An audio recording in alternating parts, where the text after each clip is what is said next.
Buenas tardes, profesor. Hoy le hablaremos sobre el accidente cerebrovascular, más conocido como ACV. Para comenzar, ¿qué es el ACV?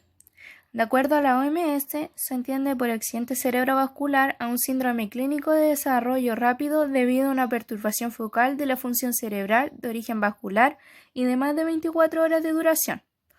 Un accidente cerebrovascular ocurre cuando el suministro de sangre a una parte del cerebro se interrumpe repentinamente o cuando un vaso sanguíneo en el cerebro se rompe, derramando sangre en los espacios que rodean a las células cerebrales.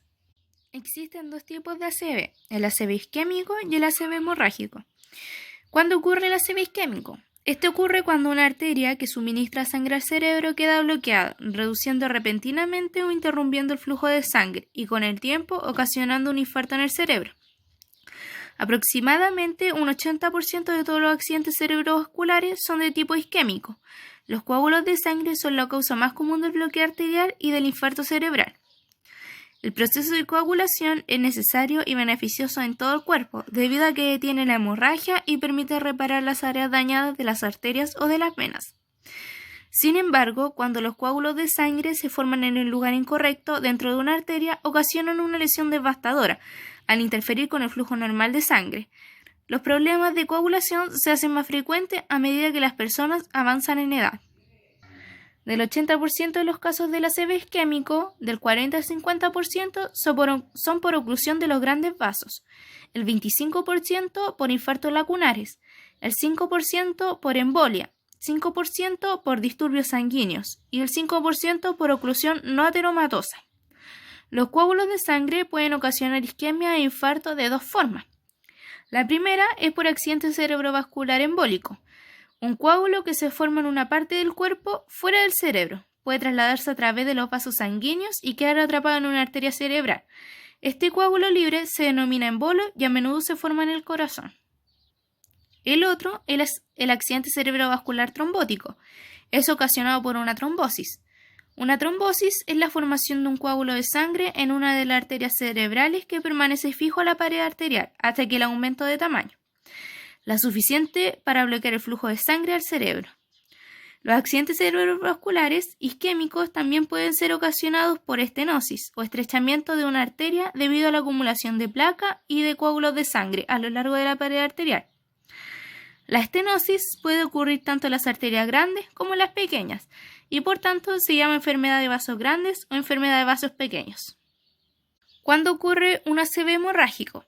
Este ocurre cuando se rompe una arteria en el cerebro. La sangre pasa al tejido circundante y perturba no solo el suministro de sangre, sino el equilibrio químico delicado que las neuronas requieren para funcionar. Estos accidentes hemorrágicos representan aproximadamente un 20% de todos los ataques cerebrovasculares. La hemorragia ocurre de varias formas. Una causa común es un aneurisma sangrante, un lugar débil o delgado en una pared arterial.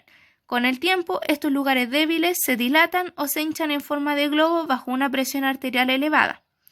Las paredes delgadas de este aneurisma en forma de globo pueden romperse y derramar sangre en el espacio que rodea las células cerebrales. La hemorragia también ocurre cuando las paredes arteriales se rompen. Las paredes arteriales incrustadas con placa pierden con el tiempo su elasticidad y se tornan quebradizas y delgadas, propensas a romperse. La hipertensión o la alta presión sanguínea aumenta el riesgo de que una pared arterial quebradiza ceda y libere sangre dentro del tejido cerebral circundante. Una persona con malformación arterovenosa también tiene un riesgo mayor a sufrir un accidente hemorrágico.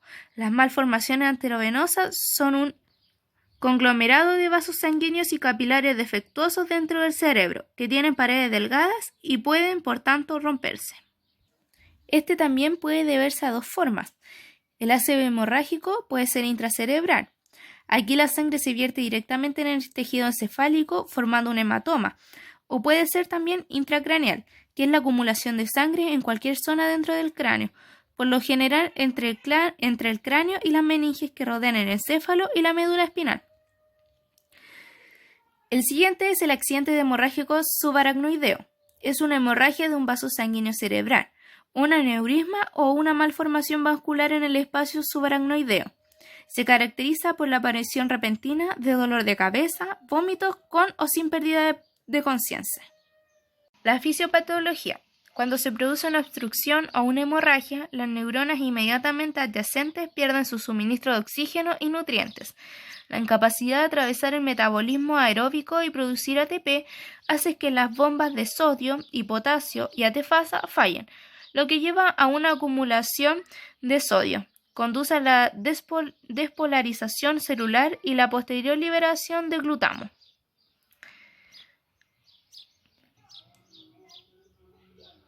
Fisiopatología. Los tejidos se hinchan a medida que las células fagocíticas eliminan las células moribundas. En las primeras 12 horas no hay cambios microscópicos significativos. Luego de las 12 horas del accidente cerebrovascular, se desarrollan edema citotóxico y vasogénico. Se hinchan los cuerpos de las células neuronales y se desintegran las fibras melanizadas. La fagocitosis extensa provoca el ablandamiento y la licuefacción de los tejidos cerebrales afectados, con una licuefacción máxima que se produce de 6 meses después del accidente cerebrovascular. Varios meses después del accidente cerebrovascular, los astrocitos forman una densa red de fibras gliales mezcladas con capilares y tejidos conectivos. Los accidentes cerebrovasculares hemorrágicos conducen al mismo tipo de disfunción celular y eventos concertados de reparación, con la adición de extravasación de sangre y reabsorción. De penumbra. La penumbra es un tejido cerebral en riesgo de ser afectado de forma irreversible pero potencialmente viable, que recibe un nivel de flujo sanguíneo cerebral variable, presentando una alteración funcional principalmente de su metabolismo, producida por varios mecanismos como los fenómenos de no reflujo, el daño de reperfusión, trastornos hemodinámicos, la depresión repetitiva propagada, la muerte neuronal tardía, el daño neural lentamente progresivo, como entre otras una simple lesión por fallo energético que actúan durante un periodo de varios meses. En esta zona, el aporte del oxígeno es insuficiente para mantener un adecuado metabolismo oxidativo de la glucosa, lo que origina la producción de acidosis láctica y de la consistente disminución de ATP, que es la fuente energética necesaria para mantener en correcto funcionamiento las bombas iónicas de las membranas celulares. El accidente láctico formado depende de la cantidad de depósitos tisulares de la glucosa y glucógeno en el momento de la instaurarse la isquemia.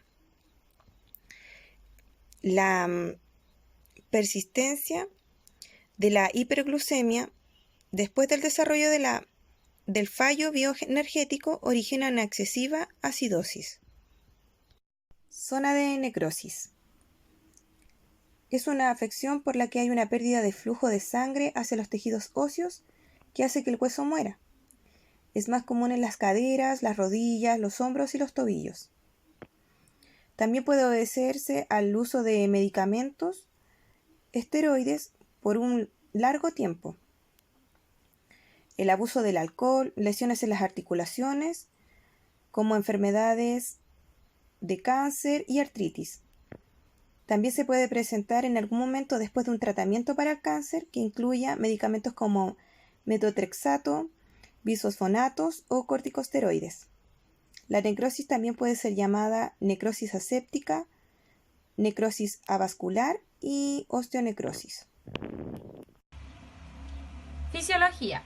El polígono de Willis es el área de unión de varias arterias en la parte inferior del cerebro. En él, las arterias carótidas internas se ramifican en arterias más pequeñas que suministran sangre oxigenada a más de 80 grados del cerebro. Arterias son venas que transfieren oxígenos y nutrientes al cerebro. En cambio, las neuronas transmiten información por medio de señales eléctricas. Su forma de comunicación es por medio de la sinapsis, que es un proceso en el cual un axón de una neurona manda información a la dendrita de otra neurona. Las neuronas pueden morir por causas diferentes. Puede ser por apoptosis, cuando las neuronas dejan de llevar a cabo sus funciones y programan su muerte. También por asfixia, que es que dejan de recibir oxígeno. También por enfermedades como el accidente cerebrovascular. SIDA, entre otras, y por golpes muy fuertes en la cabeza, que esto puede producir traumatismos. Epidemiología nacional e internacional.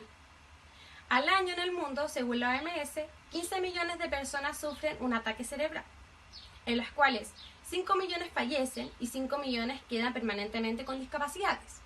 En Chile, el accidente cerebrovascular es la principal causa de muerte, con 9.004 fallecidos en el año 2013, lo que corresponde a una persona por hora. Se calcula que anualmente hay 24.964 casos nuevos, por lo que hoy en día en Chile hay 69 casos cada día. En estudios epidemiológicos recientes en los Estados Unidos se ha determinado que la prevalencia de este tipo de trastornos ronda los 1.200 pacientes con 100.000 habitantes y la incidencia de los 200 por 100.000 habitantes por año. El accidente cerebrovascular es la enfermedad neurológica más frecuente, con una incidencia promedio mundial de 200 casos por cada 100 habitantes cada año y una prevalencia de 600 casos por cada 100.000 habitantes. Factores de riesgo. Tenemos los no modificables, que es la edad, sexo, raza, herencia y accidente cerebrovascular previo. Tenemos los modificables, que es la hipertensión arterial, diabetes, obesidad, niveles de colesterol elevados, tabaco, sedentarismo, alimentación inadecuada, fibrilación auricular y enfermedades coronarias. Los nuevos son infecciones, marcadores inflamatorios, homocisteinemia, polimorfismos genéticos. A continuación yo le voy a nombrar las medidas preventivas del accidente vascular encefálico. Para prevenir esto, son recomendables seguir las siguientes instrucciones que le voy a recomendar ahora. Consumir menos sal, bajar la presión arterial y tenerla controlada, tratar y controlar todas las enfermedades cardíacas, como tenemos arritmias, problemas a las válvulas y arterias coronarias, todo lo que afecte al corazón. No fumar, moderar el consumo de alcohol. Está bien tomar su copa o vaso diariamente, pero en exceso esto hace mal. Bueno, que todo en exceso hace mal. Practicar actividad física, no ser sedentario. Bajar la glicemia, en particular si hay antecedentes familiares, hereditario. Bajar el colesterol, evitar el exceso de peso. Hay que también entrar el sedentarismo, hacer más actividad física, entre otros.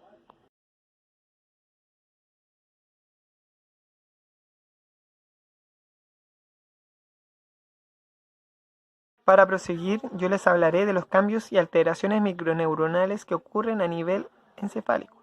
Encefálico quiere decir que se localiza en la cabeza por cualquiera de los dos tipos de ACV. Tenemos el ACV isquémico y el ACV hemorrágico. También ahora les voy a hablar de las arterias.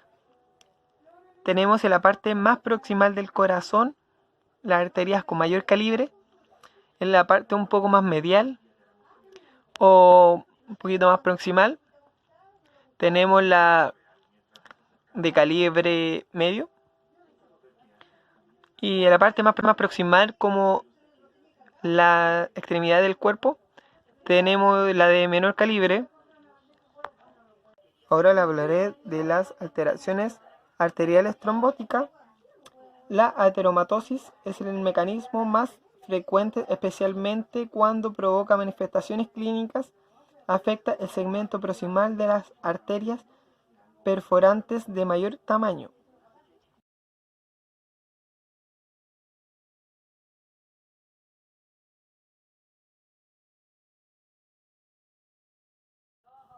Bueno, yo ahora le voy a hablar un ejemplo sobre un paciente con ACV.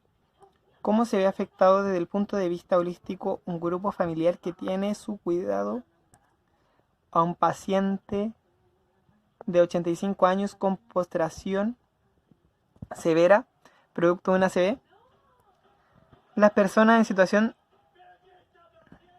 afectará al grupo familiar en distintos ámbitos y también se afectará a él, ya que cambiará considerablemente la forma de vida de esta familia y de él, por el hecho de que se vería perjudicado el tiempo que dispone la familia para realizar sus actividades diarias, como por ejemplo trabajar, ya que tendría que estar 100% al cuidado de la persona con ACV, no tendrían sustento y disminuiría los ingresos también. Eso afectará. Y muchos ámbitos de su actividad de la vida diaria, como por ejemplo vestirse, asearse, comer, todo necesitará ayuda de una persona, cuidador o alguna persona de la familia. Necesitará también la ayuda de especialistas de la salud, como por ejemplo la enfermera visitadora, el médico especialista en rehabilitación. También necesita la ayuda de terapeuta ocupacional, sobre todo para ayudarle con sus actividades de la vida diaria que se le ve afectada.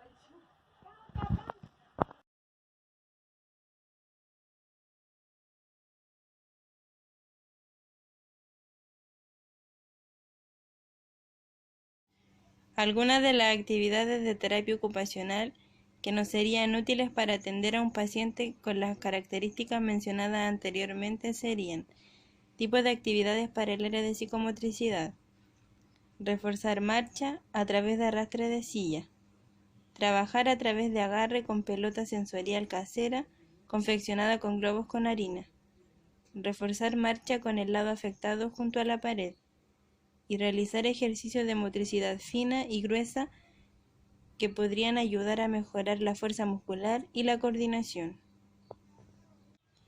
También existe el entrenamiento para la movilidad, donde se podría enseñar a usar ayudas para la movilidad, como andador, bastones, silla de ruedas o una tobillera. La tobillera estabiliza y fortalece el tobillo para ayudar a soportar el peso del cuerpo mientras la persona vuelve a aprender a caminar. También la terapia inducida por restricción, donde se restringe una extremidad no afectada mientras la persona practica el movimiento con la extremidad afectada. Esto ayuda a mejorar su función, y esta terapia a veces se llama terapia de uso forzado. La terapia de amplitud de movimiento, donde se realizan ejercicios y tratamientos que puedan aliviar la tensión muscular, que es la espasticidad, y ayudarle a recuperar la amplitud de movimiento a la persona. Por otro lado, tenemos tipos de actividades para el área cognitiva, que serían el reconocimiento de imágenes de actividades de la vida diaria básicas e instrumentales con el fin de estimular memoria a largo plazo. Reconocimiento de colores, donde el usuario debe identificar, unir y asimilar el objeto según el color que se requiera. La terapia para trastornos cognitivos, que puede ayudar con las capacidades cognitivas perdidas, como la memoria, el procesamiento, la resolución de problemas, las habilidades sociales, el juicio y la conciencia de seguridad. Y por último, la terapia para los trastornos de comunicación, que puede ayudar a recuperar las habilidades perdidas en el habla, la audición, la escritura y la comprensión. Bueno, esta ha sido nuestra presentación, espero le haya gustado. Por su atención, muchas gracias.